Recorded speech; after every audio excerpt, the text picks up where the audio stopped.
So for me, meeting alumni has been really fun. And when I first joined, I pictured this wonderful school in a lovely setting, as a boarding school, as a place where people had happy stories. And not everybody has happy stories, and not everybody viewed the Hill as a time that they wanted to remember. But slowly I've seen people reconnecting with each other and realizing that the friendships that they made there are very important, and that tells the history of the school in a different way.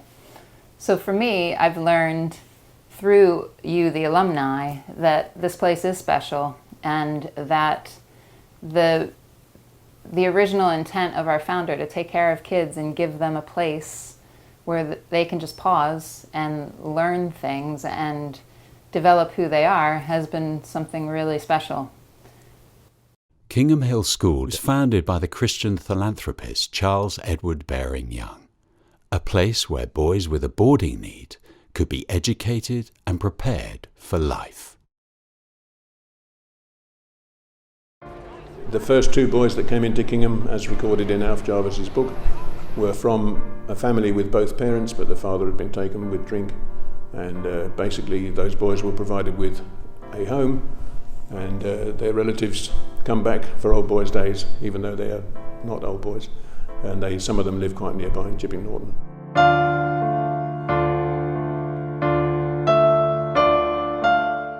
It was a Christian movement at the time, the same as Dr. Bernardo's, and he had started his homes at the same time.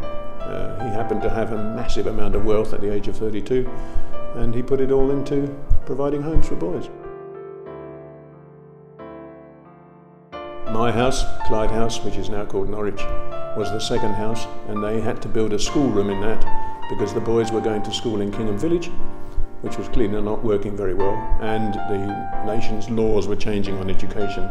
So the founder never intended to start a school, but he was obliged to. So its fundamental basis is it's a home and has become a school, and that's what it should be.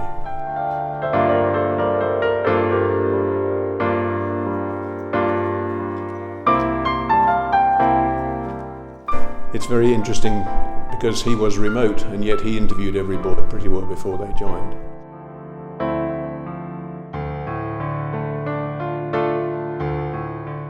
They sat on Mr. Young's knee, which presumably nowadays wouldn't go down too well.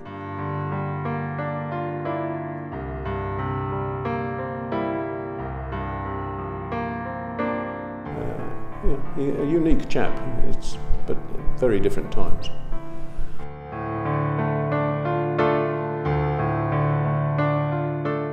He was a wealthy individual, and so he was very wealthy and he was very individual.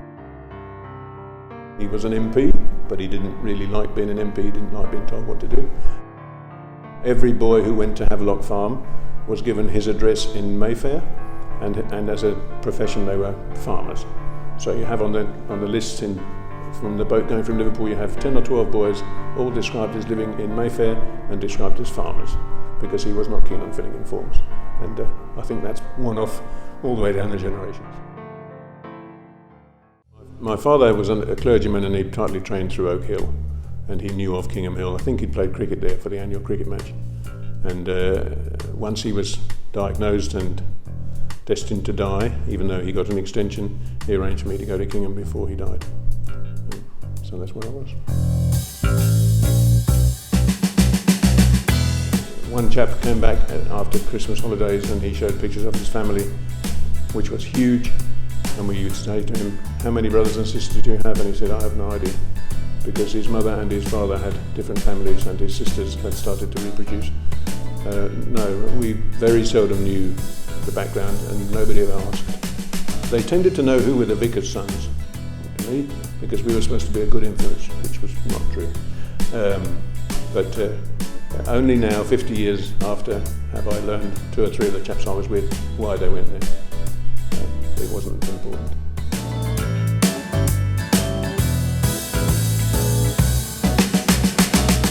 We had no choice of what to do. We did housework every morning. The timetable was set. What you had in the dining hall for every meal was set. We knew what day of the week it was by what you had for breakfast. And we ate food from the farm, so the farm provided the cows, so we had unpasteurised milk and stuff, which I guess is not possible nowadays. And I did A-level art with Mr. Durrant, Dicky, and he taught us a lot about art, but he taught us a lot about life and how to use sarcasm. And every boy was obliged to do a double period of art every week in every year up until the 6th year. And everybody learnt about various Italian artworks. And he was a very clever man, really. But if you didn't agree with him, one time when I was fairly young, we were supposed to be making sheep by putting clay through a grater, and one boy made a very nice aeroplane. And he went up to Mr. Durrant and showed him his aeroplane that he'd made. And he looked at it and he was very impressed. And he said, "Did it fly?" And he threw it across the room, because the boy had not made a sheep, which was fair enough. I left 50 years ago, and I tried to arrange a reunion last year, or this year in 2018, for people who left in 1968. And it is interesting to see how they're doing and to where they've gone. But they're all pretty independent, and the nature of us is that we are all over the world. So I've lost one chap in Texas, but some are in Australia and New Zealand and Hong Kong. My best man is still around. I'm still in touch with him and his two brothers, and one of his brother's sons now lives about 15 minutes walk away from him.